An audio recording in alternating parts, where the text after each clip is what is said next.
Assalamualaikum warahmatullahi wabarakatuh. Perkenalkan, nama saya Hini Monika Heri, NIM B1D1190020 dari Universitas Megariski Makassar. Di sini saya akan menjelaskan materi tentang jaminan mutu laboratorium.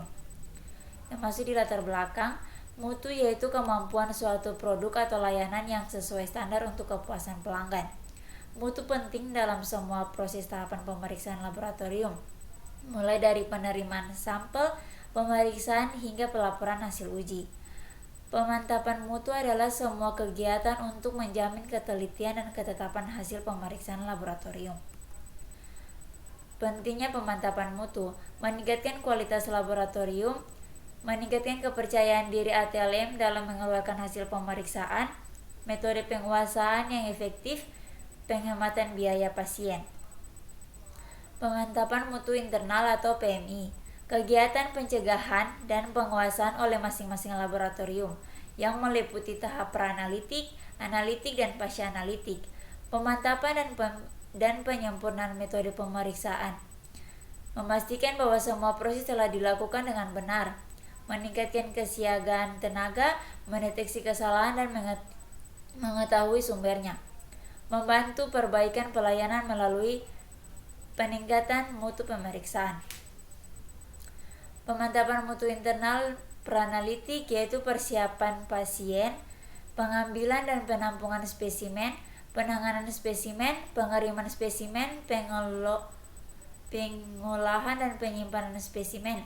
Di pra-analitik ini saya ambil contoh, misalnya pasien datang untuk pemeriksaan glukosa dan kita harus menyarankan pasien tersebut agar berpuasa 8-12 jam. Kemudian analitik. Analitik ini pemeriksaan spesimen, pemeliharaan dan kalibrasi alat. Alat harus terutama dikalibrasi agar hasil yang keluar dapat akurat. Uji kualitas reagen, uji ketelitian dan ketetapan. Ketelitian atau presisi, seberapa dekat hasil bila dilakukan berulang dengan sampel yang sama. Akurasi atau ketetapan, kedekatan hasil yang dengan nilai sebenarnya atau target, dilakukan agar tidak terjadi kesalahan acak atau random error atau kesalahan sistematik. Kemudian pasca analitik, kesesuaian antara pencatatan dan pelaporan hasil, penulisan angka satuan yang digunakan, kemudian pencantuman nilai normal dan penyampaian hasil. Bahan kontrol.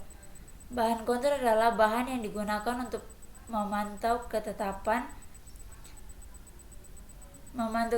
suatu pemeriksaan di laboratorium atau untuk mengawasi kualitas hasil pemeriksaan sehari-hari. Persyaratan bahan kontrol yaitu harus memiliki komposisi sama atau mirip dengan spesimen. Komponen yang terkandung di dalam bahan kontrol harus stabil. Bahan kontrol dinyatakan stabil apabila hasilnya kurang dari 0,3. Kita masuk di aturan Westergaard. Sejumlah ketentuan untuk menafsirkan data-data kontrol. Data mendeteksi kesalahan acak dan kesalahan kontrol. Berikut adalah aturan Westergaard. Pada gambar 1,2S yaitu satu kontrol di luar nilai min plus negatif 2SD. Jadi di luar dari nilai rata-rata berada di luar dari 2SD, baik 2SD min yang di bawah atau 2SD plus yang di atas. Ini merupakan ketentuan peringatan karena keluar dari 2SD baik min atau plus. SD adalah standar deviasi atau simpangan baku. Yang kedua,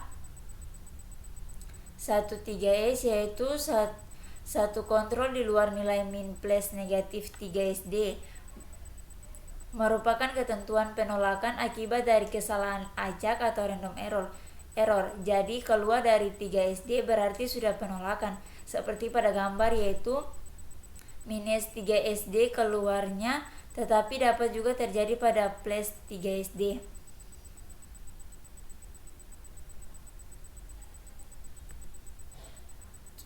Kemudian 2S artinya dua kontrol berturut-turut di luar nilai min plus negatif 2SD by plus maupun minus merupakan ketentuan penolakan dan ini adalah kesalahan sistematik.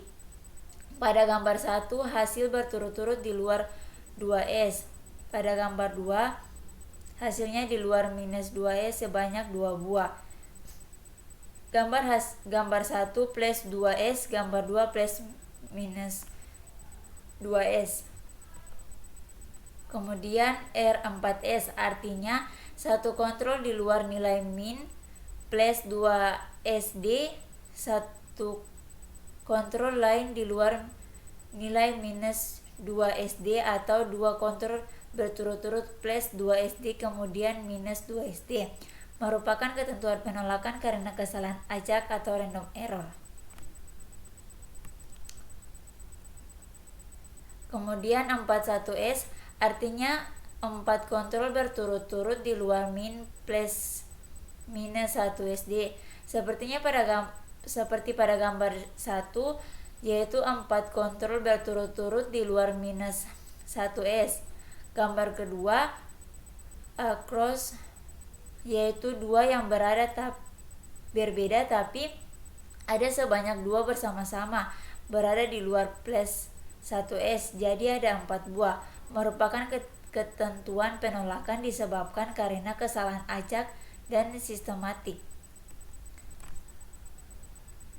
10X artinya 10 kontrol berturut-turut pada satu sisi di atas atau di bawah nilai min.